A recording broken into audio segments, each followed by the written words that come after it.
We're here. Hello, everyone, and welcome to yet Morning. another Starfinder panel. Today, we are transitioning from Starfinder First Edition to Starfinder Second Edition. Right off the bat, my name's Thurston Hillman. I'm the managing creative director for Starfinder and the moderator for this panel.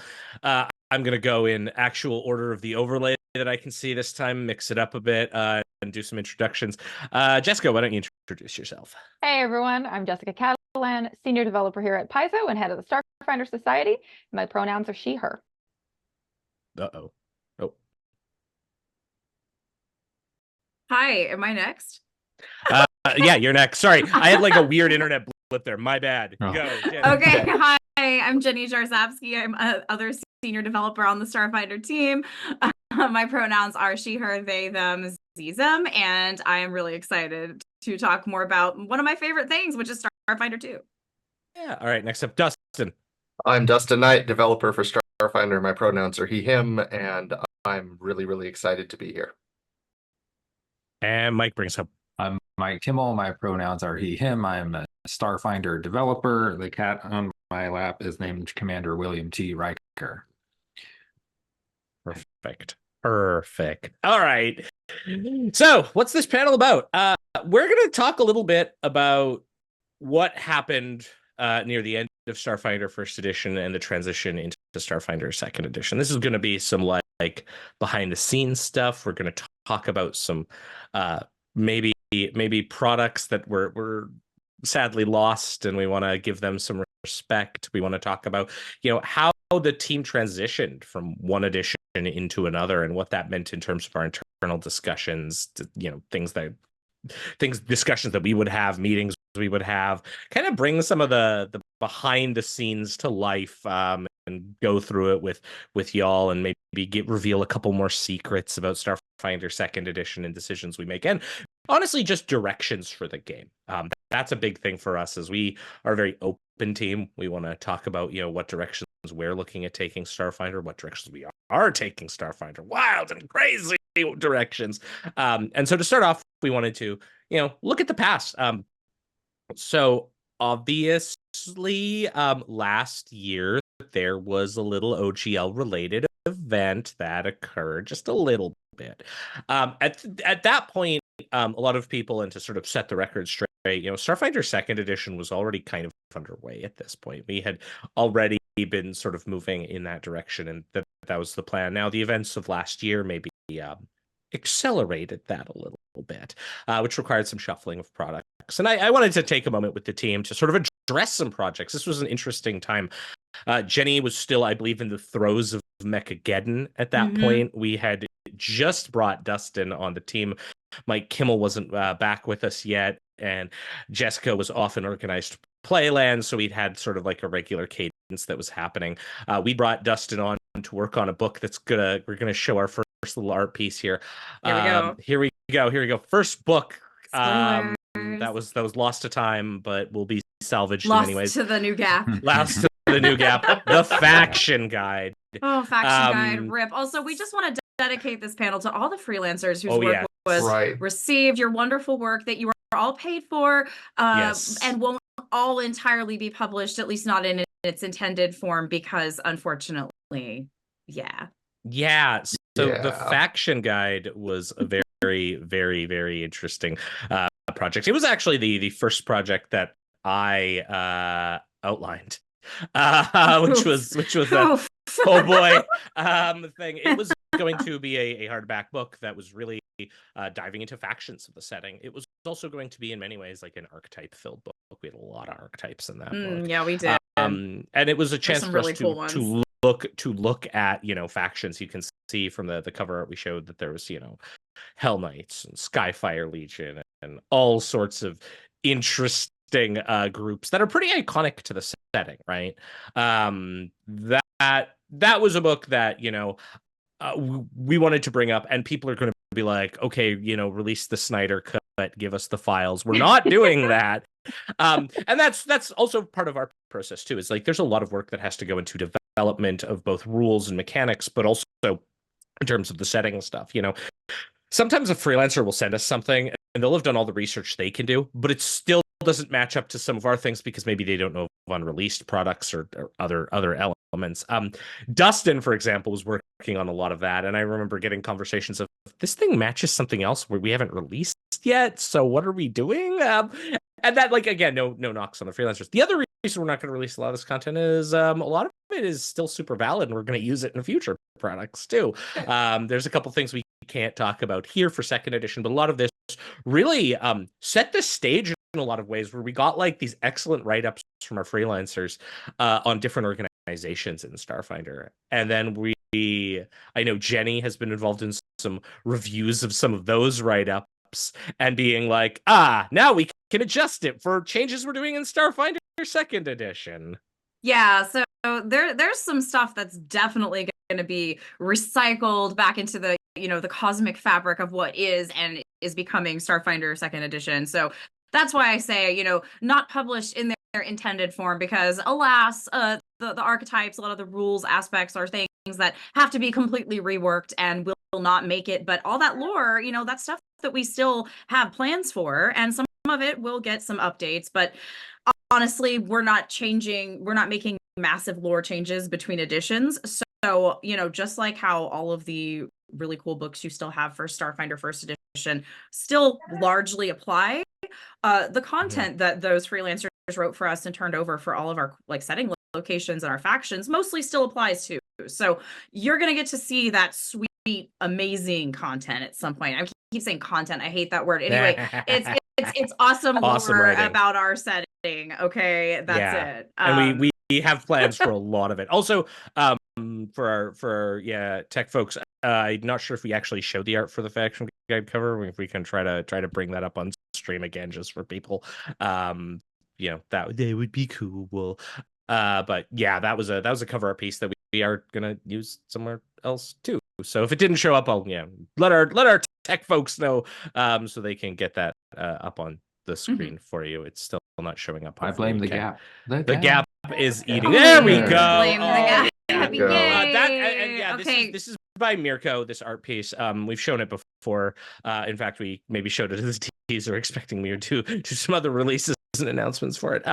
This is done by Mirko, who's one of our amazing artists. Does a lot of cover artwork on both Pathfinder and Starfinder. There's some interesting stuff for this that I think we'll be seeing in the future as well, from Mirko. Some other covers too, but yeah, this is kind of the theme of the book. You'll notice we didn't even have iconics on the cover here. We really wanted to spotlight factions. So yeah, that's the faction guide. There was another book. This is I'll regret mentioning this book. I know you're gonna do it but anyway. But we're gonna do it anyways. This book never got assigned to freelancers, so you can't even get angry at me for not releasing content. You can get angry for anything. You're gonna get angry for anything, but that's okay, because we really want to talk about the direction we want to take the game, because by telling you this, it's really giving you an insight into our team and things that were really passionate to us. And I know we talked about this book. This was like the first book I think, Dustin, you were involved in brainstorming on. Yeah. I have this Word document. You can tell it's great because it's version 0, which is always like this is the first stab. We were working on a book called The Extra Planner Archive, which was going to be a whole bunch of planner content. And the reason I bring this up is because it's something the team is very, very passionate about. This was going to be a book that was going to provide a lot of cosmology information on all the various planes. It was going to also deal with how wood and metal. That was something I know Dustin really wanted us to do. It was wood and metal. Let's put them in. Yeah. Talking about things we had never really gone into, demi planes that exist, different types of outsiders. So the outsiders was the interesting thing. This was going to be taking a cue from our friends in Pathfinder at the time, who had just had Book of the Dead and some other really neat conceptual books. This was going to have a whole ton of new outsiders in the book. So the idea was that it would be almost 50% of a creature book and 50% of a rules class abilities for different planner type things. And one of the things we wanted to do as a class, and who knows, maybe this is still our docket in the future. The team felt really passionate about exploring, and we never even got to like anything but beyond initial concepts here. Was doing like a kind of a combat caster, like a heavy armor spellcaster as a core class. There'd been expressions of it before. There were a couple different ways we were going to work this, whether it like tied into different factions or to different like planes of existence, you know, like your archetypical like angel touch, like I'm basically a space paladin without saying space paladin, or even like a hell knight. That was sort of the direction we were going in. Well, right as I finished the outline, events happened that precipitated some changes, and you know there was, I know Dustin, you'd like again. Yeah, I had just started doing all the brainstorming and figuring out different abilities and different class layouts, and yeah. This always happens to Dustin, by the always way. Did. Yeah. Yeah. He had a rough start and has just like soldiered on so well through it. But see, remember in the last panel where Dustin said, like, my dream if joining the Starfinder team would be to do second edition.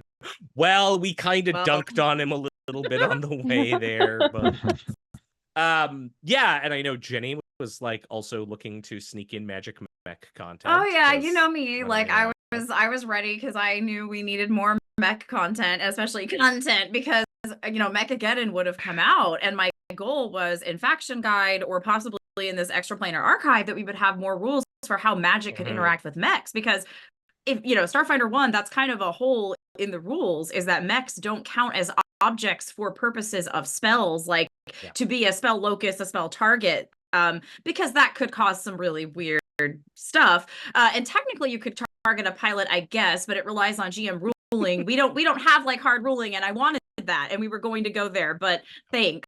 Anyway, we didn't. So that's my personal mourning today at this wake for the Starfinder 1 books that never were completed. There and some of you I think have asked me before, and you know, asked the team as well, you know, what were we looking at for adventure paths? Well, there's another casualty whose name I'm not even going to say, that is an adventure path that was so audacious that we're still going to do it. It's just, it was a written adventure path for first edition that we are going to actually take the time and update, and into the future do something with, is the plan. But we did have we still had adventure content on the way. Trust me on that. But we're not going to talk about that because, well, we're probably doing some stuff with that still. The plan was so kind of over the top. I remember some of the directions we were going to go with it were very much like, I need to go talk to James Jacobs and Luis to make sure some of the things I'm going to do here are cool, which they were. Hooray! But yeah, that was an interesting time, and we wanted to start off this panel, you know, just like F's in the chat for the books that were lost, but a lot of that content you're going to see into second edition. Yeah, they want really. Oh, go ahead, Jenny. Sorry to interrupt. In chat, they're really pushing you to get a preview of that, but I don't think we can tell them because I think we plan to still do that, right? Oh like, yeah, that is a totally story. Planned. That is a story we want to tell, and it will be a very, very epic story. We just want to do it justice is the thing. Yeah, it's a big and epic story, and as a fan of big and epic adventures, I want to make sure we do it justice. But that is, again, reassurance that, you know, Starfinder, we're not gonna change our setting to like, oh, small planet of the week stories or anything like that. We really firmly believe that Starfinder is a campaign that mixes well with, you know, episodic content, smaller scale content, but also mixes well with those big bombastic, you know, level 1 to at least 11 big stories, and we want to explore some of that. So don't worry, that's not going anywhere. We all kind of love those big stories. But that's it. Thanks for those of you who threw F's in chats for those books. Let's talk about some other content something happier happened. Something happier. Something that occurred when we started the transition as a discussion point. So we were out of our 1 ebook books, and now we were firmly into planning second edition. And I'm going to entitle this part of the well, actually Jenny entitled this part of the panel, "Keeping the Cantina Open." We've had a lot of comments and questions about like, wow, Pathfinder Second Edition's engine requires like big blocks of text to do ancestries. Yeah, they do. That's honestly pretty exciting to some of us. Especially from my background in organized playing. Jessica, I'm sure you can speak to this. Jenny, you can speak to this. Mike, you can speak to this. Dustin, as a player, you can speak. We have a lot of organized play backgrounded people on our team, which is awesome. But like Starfinder Ancestries often in first edition often had like a problem of they had like a paragraph of text around them in some cases, and then here's a stat block, good luck, which is fine, but it's hard to like weave that into a storyline, like create really compelling characters. So understanding in second edition we were going to have like more for them, especially with the addition of heritages, that was something that was pretty darned exciting. Do anyone have anything to say on that before maybe we show some more art? I mean, this was something we'd kind of all been talking about. Dustin, all the additional like feats and options honestly add so much depth to an ancestry. Even though they are primarily mechanics, they also add, lore along with the mechanics. When you see stuff like, just to use the PF2 example, you'll see like Kitsune Foxfire. It's not in the write-up over there. It's just in the ancestry, but now you can make like your whole character backstory themed around that one feat. It adds a lot more depth than just a sidebar with stat bar adjustments and your starting, ability ancestry abilities. So I'm really, really excited and happy to be able to do these, 4 to 6 page ancestry.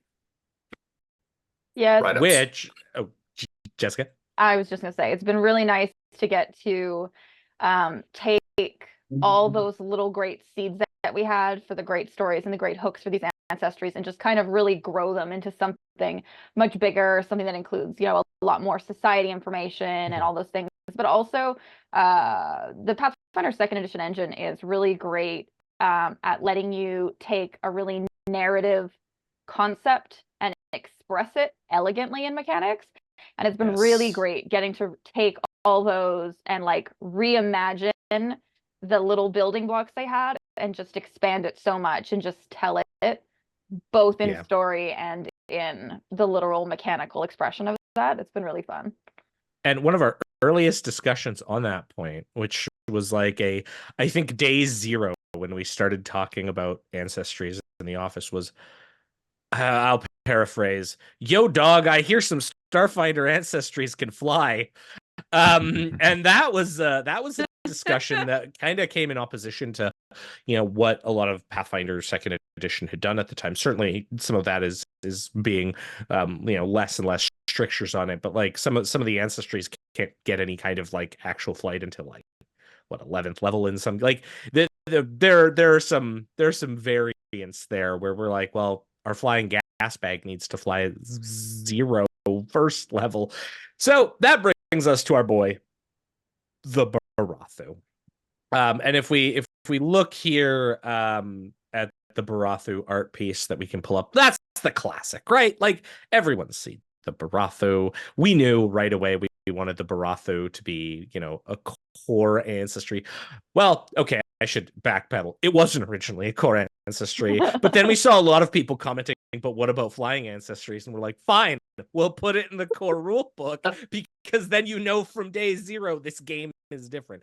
But also we were all very excited. Like Liavara and Brethida are planets in the Pact Worlds that we have done stuff with, but I don't think we've done as much as we can in terms of some of the storytelling we want to do and really bring those into the fold. So bringing Barathu as like a playable ancestry is pretty cool. It also let us do new Barathu art, like this other piece of art. Ooh, yeah. Which sadly I don't think made it into the playtest rulebook because of copy fitting. But look at this! Look at this! They're so adorable. Fun unit of a Barathu as an example. So yeah, also this is flying at first level, because I'm seeing some stuff in chat about like flying and jumping, and they truly fly at first level. They really fly. It's not jumping that levels up. There might be other ancestries that have heritages that have things like vestigial wings that might start out with a jump or some kind of like once per day fly, and that levels up later. But these Barathu, because they are floating gas bags and that is so central to what they are, they just fly. Like straight up, that is their movement at level 1. They have other weird stuff that's coming as they level up too. So it's size, cool. Medium, speed 25 feet, semicolon, fly 20 feet. Fly. That's in their base description, y'all. Like starting at the beginning, your jellyfish Barathu flies. And like Jenny was mentioning, heritages let us do some interesting things there. Like Sheeran, one of the things we were all like was, wouldn't it be cool if we could have some winged Sheeran, because bugs often have wings? Yes. We did it. So that was fun. Just the diversity in what we can do. And when we started digging into that, it opened up a lot of discussions. I mean, core ancestry, certainly there was only so much we could do. But as we started like branching out, like the Barathu was a great example of one where we got how shall we put it, a bit over eager. I think the like level 17 ancestry feat just lets you like combined with another character and like you have a Barathu mech suit kind of thing going on. Yes. Yeah. And before that, you can start you can edit out, like you can, edit your own genetic code. That's the thing Barathus just do. So you can actually switch out some of your ancestry feats. Certain Barathus that spec into this can sample the genetics of people they know, and they can borrow some of that. They can copy and mimic. So there's some really cool stuff. I might be getting too deep into spoilers. We've talked a lot about Barathu and like tipped our hand there, but we have a lot of variation as well with some of our just core, like the more classic, like our androids. I think we have some art pieces of that too to show off. Yeah, I think we have some really great android art here. We do. The diversity kind of within ancestries is I think one of the problems with kind of the Cantina vibe is that with so many alien ancestries, sometimes you end up with like, well, it's the planet of the coral people, and it's the planet of the crystal people, and it's the planet of the gas bag people, and you don't have the room in one page to differentiate between, and then the people of an entire planet are not all the same. But with here's some cool other new android art, right? So with like 4 pages per ancestry, not only do you get mechanics to allow these characters to be different, but you get lots more examples of art for how they can look that I think will inspire people. Yeah, so those are both androids, and we've heard people talking about maybe even weirder android options, and all I can say about that right now is that we've heard you, and it is being considered, and we have heard. So people who want more android options across the board in, say, a versatile way, we're listening. We're listening. Yes. Now I know. Look. These people have given their time to be here. They get the cool deets, and then someone will post it on Reddit, and the other people will read it that way. Hi, Reddit. That being said, I think there is, one other aspect we talked about, like ancestries that we viewed as sort of core and pulled in. We've talked about ancestries that were always core, like androids. Then there was a chance for us to look at ancestries and provide entirely new interpretations of them. So let's take a look at like the first art piece for the Patra. This should be the classic Alien Archive. I believe this. Yeah, there's the classic Alien Archive 2. Classic Patra showed up a long time ago. We knew we wanted to update Patra. We knew we wanted to give them their own bespoke heritages, and as befitting the latest planet in the Pact Worlds, Polonis having now joined the Pact Worlds as a full-on Pact World. That made Patra an easy choice for us to introduce to court. Now, Dustin, one of the heritages that we did add to the Patra, I think you squeezed in our like work chat about 4 hours straight. Do you want to name that heritage so when we show the art for it, people can know what this is? Oh, sure. What we have coming up here is the Sandcat Patra. Yeah. Yes. So this is the other Patra art piece that we have. And we know that a lot of people who play our game maybe aren't the like grim dark future people playing their space horror game. And if you are, that's totally okay, because this art piece, this type of character will work there. Oh, totally. This character can be in a grim dark campaign. What are you talking about? Yeah, Mr. True. Fluffy is gonna kick your butt, Thirsty. It's true. Like, he's not gonna put up with this. It's true. He will end Fluffy you. ain't afraid of no ghosts. And yes, people asking small Patra. Yes. Yes. Correct. Yes. And now that's not the default. Patra. Like that's No. not all Patra. That's but that is no. just one of the heritages that's available. So that's what's so cool about this system, like updating it to And the 2E rules. And this is the thing too, that like I really want to stress when people are like, but the cantina is dead. It's like, okay, we don't have like as many of these small stat blocks that are this big that give you a +4 bonus to intelligence, and you're picking that one by default because it's giving you a +4. Hooray. Instead, what this is doing is just letting us like look at an ancestry and deep dive. Like you saw how those Patra were radically different from each other. Same, same general ancestry. But let's just do this for every species we introduce into the game, which is incredibly fun. We just got some art in. We're not going to show you, but we've been getting in some concept art that's really showcasing some other ancestries lately. We are so excited. Trust me, we'll probably spoil some of that concept art at Gen Con. It's really good. But it lets us like look at just ancestries where in a lot of cases, from the development side of things, I'll use the Barathu as an example. A lot of Barathu art we got back when we ordered Barathu was the same, because you would send that one picture and the artist would be like, I don't know how to draw this differently. So what we're trying to do now is create these heritages so we can have different options and different ways of approaching things. So yeah, I think that about sums up the keeping the cantina open side, unless anyone else wants to jump in with any final thoughts on that before I bring us to our next bomb. Dustin. Not to always bring up my interview, but I swore I saw Thirsty's eyes light up when I said, when I was asked what would you do different about Starfighter, and I said we need to go deeper instead of wider.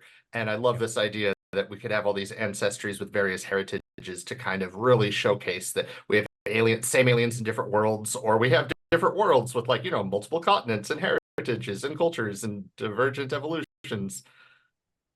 Yeah. All right. I think, and it's the going deeper into our content is sort of like been a team motto that I've tried to instill since I came on, and I think we've all really like latched onto is, Starfinder First Edition threw all the Legos all over the board, and there were a lot of Legos on the board. I mean, building blocks on the board. Don't come for me. We threw a lot of blocks on the board, but we never really had the opportunity to go in depth with some of them we did, but not a lot. And so what we really want to spend our time with this edition is really building up some core concepts of the game while still giving you those tools with which to build your campaigns. All right, let's hop on to the next part of the transition. And this is one that I think is a fairly interesting discussion. And it's come up a lot, and it was internally a very interesting discussion for us too.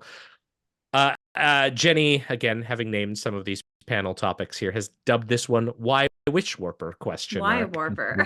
Why Witch Warper? Well, let's talk about that. As we were going through things, and here you can see the new iconic artwork for Zamir. Updated Zamir. He looks so cool. So cool. We're actually just in the process. Some of these playtest versions of classes, the iconics, I should say, are going to get updated for the final. So we actually just saw an update of that Zamir artwork internally, because one thing that we have come to the conclusion after many moons of actively being people who play our game, giving Zamir a sword is somewhat difficult in terms of proficiencies and purchasing power and a whole bunch of other things. So we might see a Zamir maybe not having a sword. In that case, though, Zamir does have a sword, but that is not Zamir's weapon. one, that is well, that's their anchor, isn't that right, Mike? Here, talk about the witch warper a bit. Now's your chance. Sorry, I'm typing how many warps would a witch warper warp if a witch warper could warp warps. I'm done now, though. Good. This is what he's been dying to say. Yes, I've been dying to say that. I'm done. No, I'm kidding. Okay. Then that's your witch warper spoiler, everybody. Anchors. So if you're familiar with the precog, you know that anchor, right, is like an option that they could take to differentiate kind of how they worked. And you may know from our discussions that precog, the class about like timey-wimey stuff, is being incorporated into the broader witch warper core class as one of the options for witch warpers. And I was looking and kind of working on the witch warper and thinking, well, let me look at precog and get some inspiration. And I saw this anchor concept and thought, well, if witch warpers have something in their background, some character choice you make about how they are tied to another reality, that sounds like a difficult thing for the mind to handle and process. And, you know, conjuring infinite realities and all of these weird magical effects from other worlds must be hard on you. And what if a witch warper, in addition to choosing their element, their paradox, right, the thing that is strange about them, what if they also had to pick something that's another choice they can make as a character that is the thing that anchors them to this reality, right? The thing that tethers them, that centers them, that helps them to stay focused or understand what's going on. And so the anchor is a kind of a new interesting choice you make when you build a witch warper character that adds a little bit of variation to kind of how you do your magic. Hello, cat. Is the cat your anchor? The cat is among my many anchors. I have a lot of anchors. Excellent. Fidget devices that help me focus. I have things that I think about that help me focus. Oh no, this tangled wire is now being chewed on. Okay. Survive, cat. You can do it. So yes, anchors are an exciting new a cat could be an anchor. Your character, your witch warper character has, and we're excited to see people play test those. Yeah, and it was a discussion internally we had about, you know, classes. I remember we were going through, you know, what our core class is going to be. We wanted to make sure we had enough room in the book to introduce a lot of Starfinder content that was new and bespoke, like even looking ahead from a playtest to a core rule book.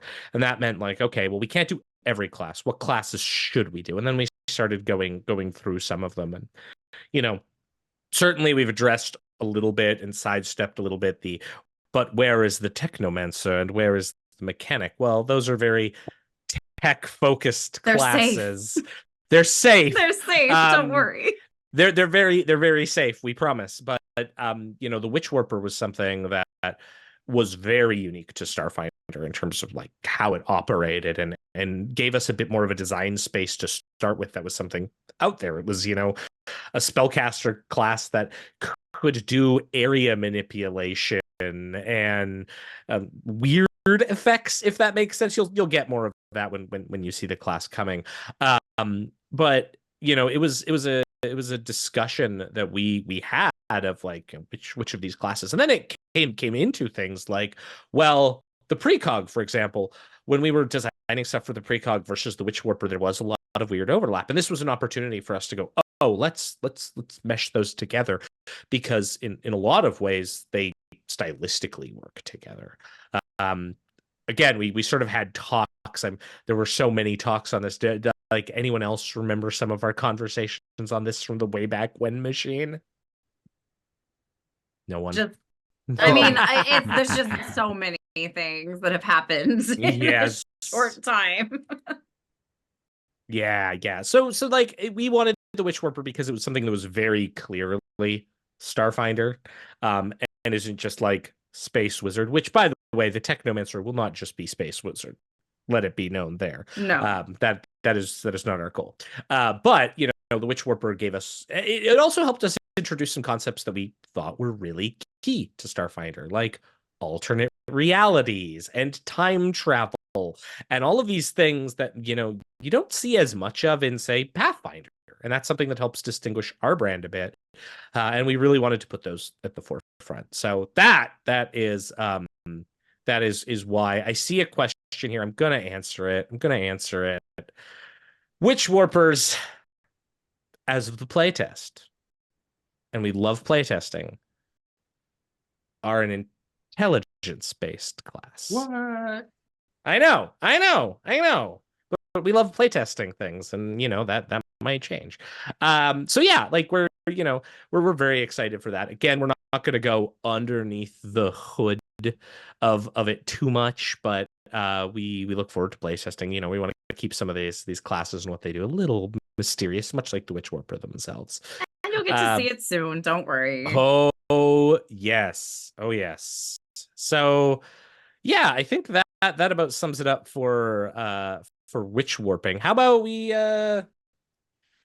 do some talks on compatibility real quick. We've had a few questions in chat. There have been several people just asking, probably coming in and saying, hey, is this really compatible? Or maybe they don't even know yet because they've missed some of our announcements, which is fine. So yeah, I think we should address that. Yeah, absolutely. I know a couple of y'all wanted to bring up some points on this. I actually saw some great reaction to our actual play that aired yesterday, and I'm going to pass it over the mic over to Dustin right now because melee soldier, lol, what? We sure did take some feedback from the field test reporting. Yeah. And Dustin sure went under the hood. I did the initial pass on the soldier, by the way. Blame me.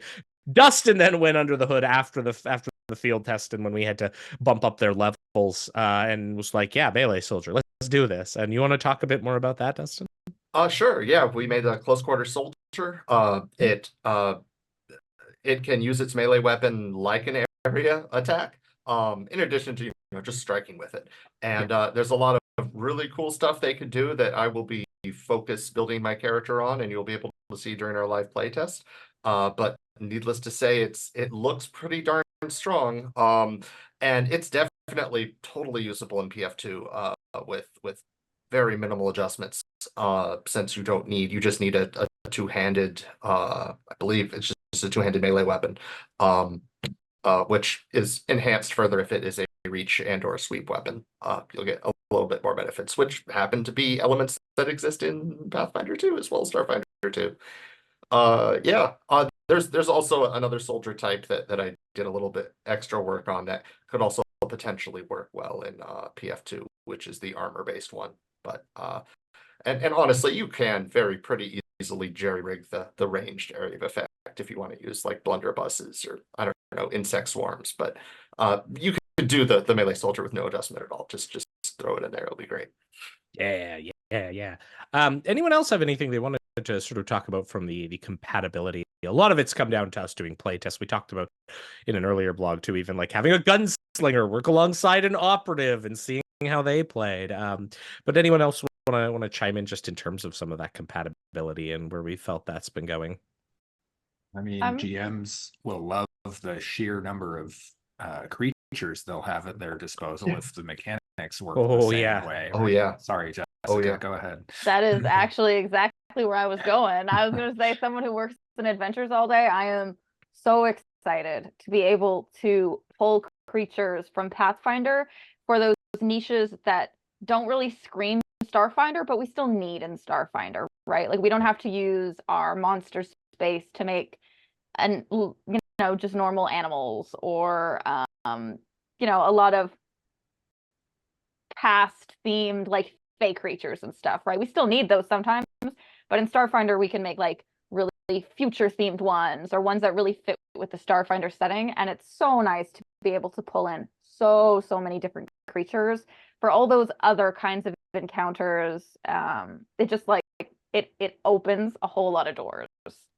Hellhound had like 4 different SF1 stat blocks in various different places. Now we don't have to worry about that because we can just be like, PF2 has Hellhound or insert your favorite thing, which is great for us because then it focuses our team on, rather than rebuilding things from another, kind of coterminous game engine, we can just go, that thing exists there. We can use that thing. Maybe we could give it an inline little like grenade launcher shoulder mounted gun or something along those lines.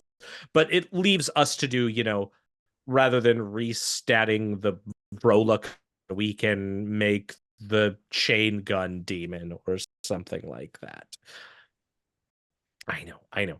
All right. I want to make sure we have time for questions. So how about we hop really briefly into fan favorites and lore for us, and things that are like our sort of favorite things coming up that we're talking about in the transition.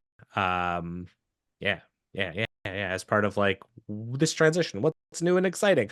I like our deities changing. I think that's a pretty cool thing. Our core 20 is changing. We've got some new core deities coming in. Yeah, So that's so you'll see some symbols here you recognize, but there's some symbols here you probably don't recognize. So, you know, we certainly have Hylax and Ibra and Lao Po. But then we have some new ones. Oh, is that like a is that a Lasala I see in there? Is that a Lasala? Why would Lasala be in the future in Starfinder? That's weird. I don't. That's and then there's this like, I don't know, some kind of polyphonic collective. That's strange. It's very different and out there. Oh man, if you're a Patra too, Mael's up in that. That's pretty cool. Well, we don't show it here, but we have a couple. And there's some like totally new ones that are pretty wild that you haven't heard of before. So yeah, definitely. I'm excited about that too. Yeah. What other things are people excited about as part of this transition? Just like maybe some of the lore that we're doing here. I'm so excited that one of the first things we did as part of the Starfinder team, considering what to bring and what Starfinder Second Edition would look like, was actually start with the setting and go, okay, well, what stories have we told? How does that affect the future?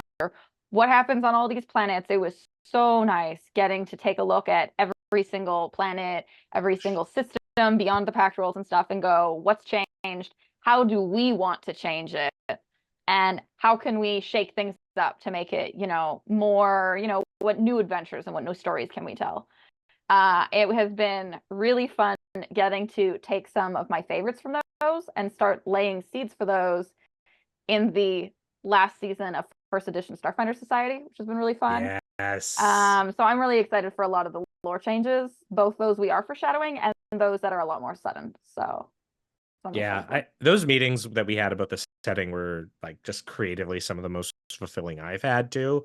I really out of that, I really enjoyed the kind of taking planets and in the packed worlds and then some in near space in the vast and sort of putting them into buckets as far as like what story themes do these have, and that really helped guide us, because then we're like, okay, horror adventures are here, weird adventures are here, and that sort of gave us like a really good guiding light per se when we were expressing how we could use some of these locations, rather than just dry textbook format of here is thing. And that's something we also want to change up in this edition, is do a little bit less of the dry textbook and a bit more of the giving descriptions for locations when they're relevant, right? I wouldn't expect we'd see like big bombastic books that detail like 20 planets all at once, but we might see things that are like, here's an adventure and here's this planet and how it's relevant there, and you can still use this planet somewhere else, but giving a lot of detail for people to use those tools in a setting is like something I'm really excited for us to explore more of. Oh, I see in chat just right now, and I'm going to address it. This is another favorite thing. Yeah, Void Elves are going to be cool. They're going to be cool, and that's all I'm going to say on that point, is they're going to be... Yeah, and I think it's also important, I just want to mention again that, as we've said, there are some lore changes that we've mentioned. We've mentioned some remastering. Some of it is, due to OGL reasons, but it's also just, as Jessica said, as we look at what APs and what setting events like the Drift Crisis, what changes have these made to our setting? I mean, Starfinder's been going on for years. So what has actually changed about these planets? So it's not so much that we're pulling the rug out and redoing everything. It's just this represents the progression over time. And with all of these stories that if you've been playing or checking out Starfinder books for years, these are the stories that you've read, that you've played through, that you've GM'd. And you'll see that some of them have left marks on the setting. Maybe some of them didn't, as much others, but you'll see a lot of that too.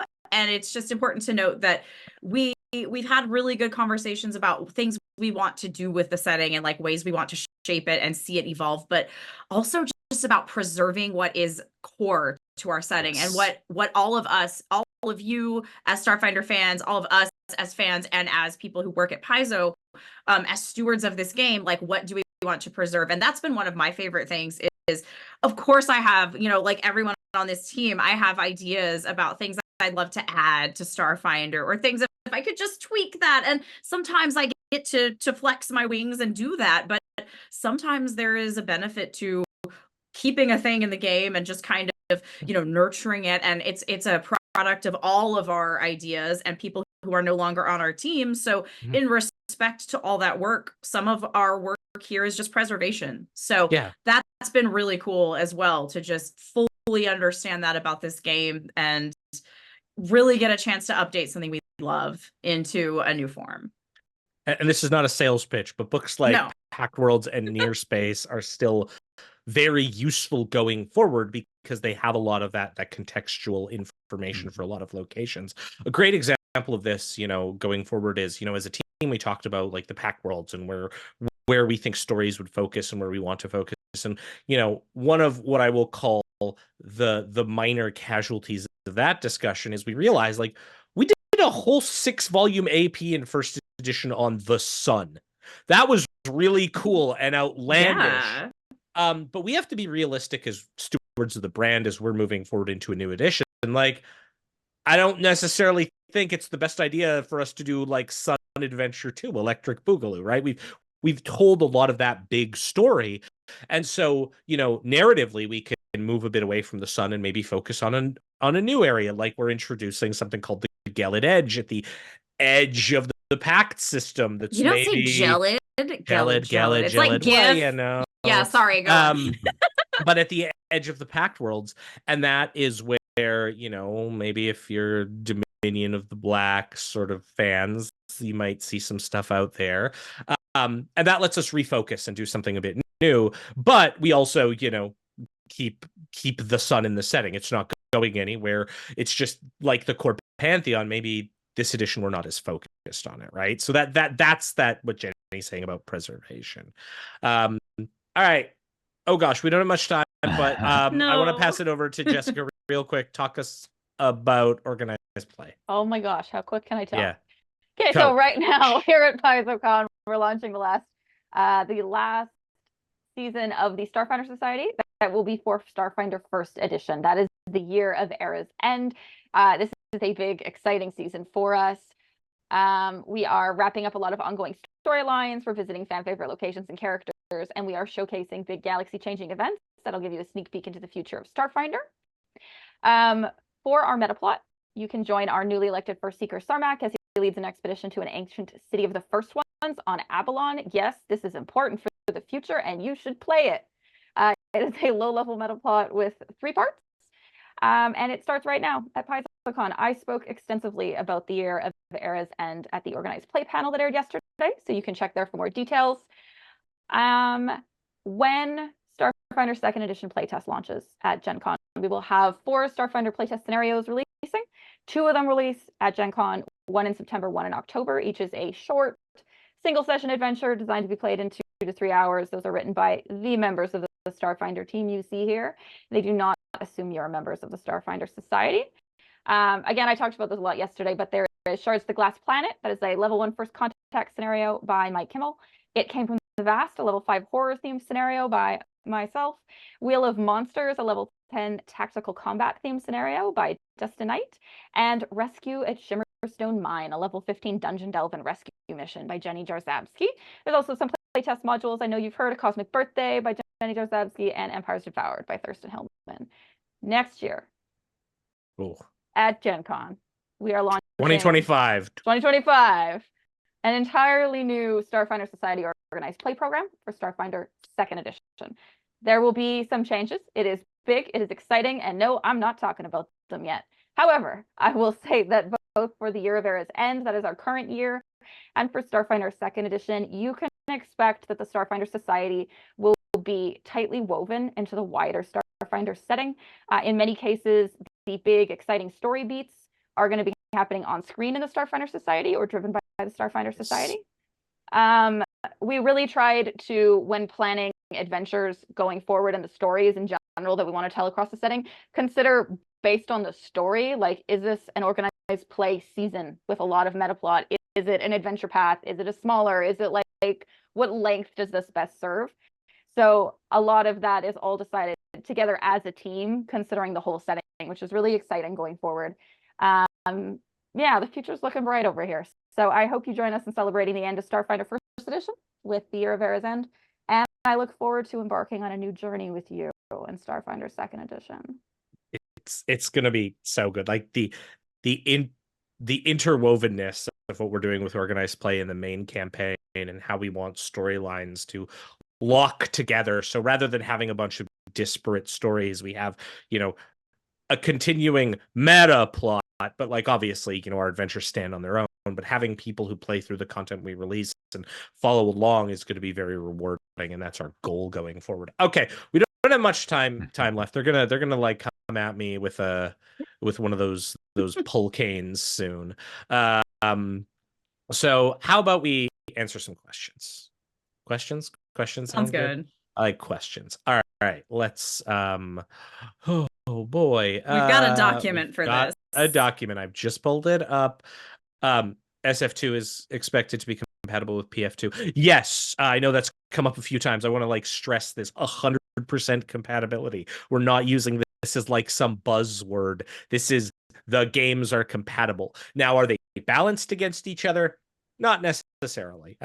Things like a flying Barathu with a laser rifle probably dunks on the party of fighters with swords and shields because they can't reach it. And that's just assuming different meta states. So the games themselves, wholly compatible. You can take any of the tools from our game, put it in your PF2 campaign, take any of the tools from PF2, put it into a Starfinder Second Edition campaign. Get Jenny. Oh, I was just going to jump in and say, someone asked about if there's plans to make adventure paths that start at level 3 or 5. So many start at level 1, and we can't really talk right now about our adventure path plans, but please do come check with us around Gen Con. We'll have probably more announcements then and afterward. But the fact that our playtest modules, one of them is at 10th level, realize that we are open to the idea that not every adventure will be a beginner adventure that starts at level 1. Certainly, we're probably going to front load some first level content or content that starts at level 1 because it's a new game. But don't worry, we know you like higher level play too.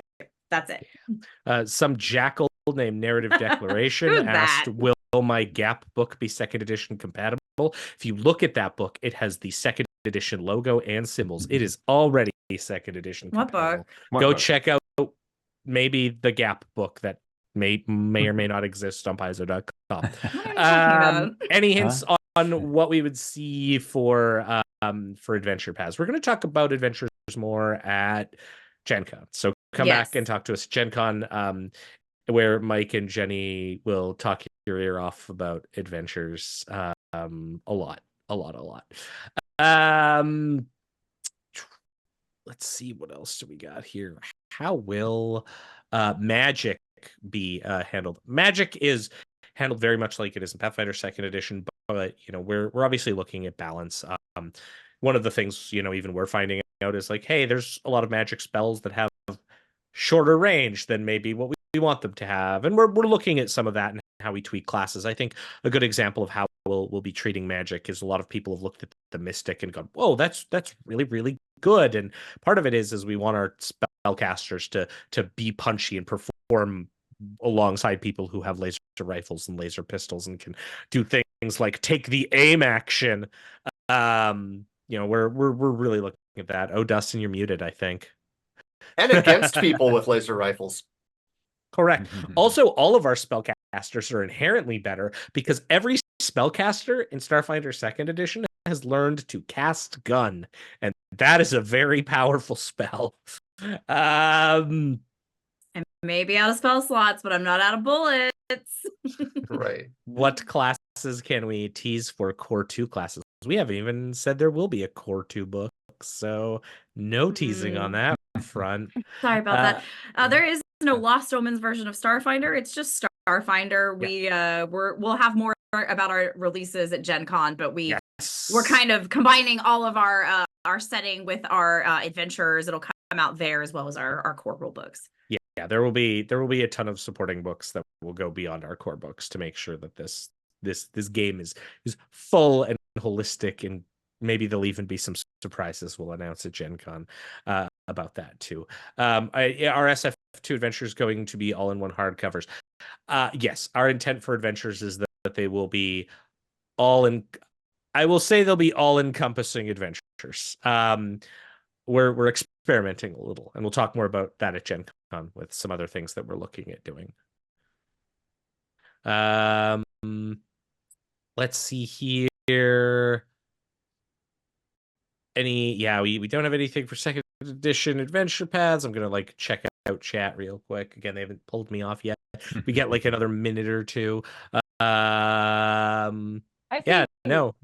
I see one that says, will we get some random alien ancestry as a fallback for all the things that don't have an existing write-up? I'm going to say that I don't think that does much justice to all those ancestries that don't have a write-up. So, no, I think that those other ancestries that we love will get a whole lot of love and attention, and we intend to put out a whole lot of ancestries. Yeah, this is something the team feels very passionate about. In fact, we had a meeting about this very recently of pretty much every product we do should probably have ancestries in it. I'm not promising that. There's probably some weird niche, we can't fit it in a comic book back matter, but bear with me. Ancestries are one of those things that we really want to make sure are front and center. The Cantina is not dead. It has never been more alive, especially with heritages, as we discussed at the beginning of this panel. Will there be a specific guide to moving Pathfinder characters into Starfinder Second Edition? We'll talk about that a bit more with the core book. Since the rule sets are compatible, it's less about the compatibility of moving characters. It's more about the type of game you want to tell. That's really the important thing there. I saw a question about gear as well, and I want to jump in and say, I think we talked about this a little bit in our panel yesterday, but we do have a different scaling up of gear system. We call it CTAs up for short in-house. You can probably listen to that panel if you didn't to get a little more info. And of course, the playtest will have more illumination. But basically, we understand that there were some potential issues with how equipment worked in Starfinder 1. We know equipment's very important. We want you to be able to get lots of cool new equipment that you upgrade or find in a dungeon or buy on, Space eBay. But we want to make sure that it's, not clunky. And we do have some changes in how we're presenting it. We like how it runs, but we also like play testing. So we want to see what you think about it. Yes. Okay. I think that's it. I think they're gonna rip us off the stage real quick. So real quick, I'm gonna get everyone join to us in Discord to answer join questions. us on Discord. We'll do more questions. All right, Jenny. Hi, Jenny Jarzabski, senior developer. I'll be in Discord hanging out for a bit. Come ask me more questions and chat. Next, Dustin. Dustin Knight, camera view here. Dustin Knight, developer. Go to my AMA and show me your dice. Wow. Forward, Jessica. Hey, I'm Jessica Catalan, senior developer and head of the Starfinder Society. You can find me on Discord. Ask me anything, and in the chat for this after the panel's done. Mike. I'm Mike Kimmel, developer, and the same is true for me. I'm hanging out in Discord. Awesome. And I've been your moderator, Thurston Hillman. You can find me on all the things at On Call GM and on all the AMAs and everything. And sometimes I GM for some group of yahoos called Narrative Declaration. Okay, goodbye. I'll see you there. Thanks.